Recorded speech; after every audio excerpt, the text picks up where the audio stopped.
தருமபுரம் ஆதீனத்தில் பட்டின பிரவேச விழா எனப்படும் ஞானபுரீஸ்வரர் விழாவின் ஒரு பகுதியாக திருத்தேர் உற்சவம் நடைபெற்றது. மயிலாடுதுறையை அடுத்த தருமபுரத்தில் 16ஆம் நூற்றாண்டைச் சேர்ந்த தருமபுர ஆதீன திருமடம் அமைந்துள்ளது. இங்கு பழமை வாய்ந்த ஞானாம்பிகை உடன்மர் ஞானபுரீஸ்வரர் சுவாமி கோவில் அமைந்துள்ளது. இக்கோவிலில் 10 நாட்கள் நடைபெறும் வைகாசி பெருவிழாவின் ஒரு பகுதியாக பட்டின பிரவேசம் எனப்படும் ஆதீன கர்த்தரை பல்லக்கில் சுமந்து வீதி உலா வரும் நிகழ்ச்சி நடைபெறும். அதன்படி இந்த ஆண்டிற்கான பட்டின பிரவேச விழா கடந்த 9ஆம் தேதி கொடியேற்றத்துடன் துவங்கி நடைபெற்று வருகிறது. இவ்விழாவின் முக்கிய நிகழ்ச்சியான திருத்தேர் உற்சவம் நடைபெற்றது.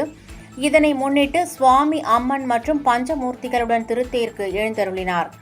இதனைத் தொடர்ந்து தருமபுர ஆதீனம் 27வது குருமகா சன்னிதானம் ஸ்ரீ மாசிலாமணி தேசிக ஞான சம்பந்த பரமாச்சாரிய சுவாமிகள் முன்னிலையில் மகா தீபாராதனை நடைபெற்றது.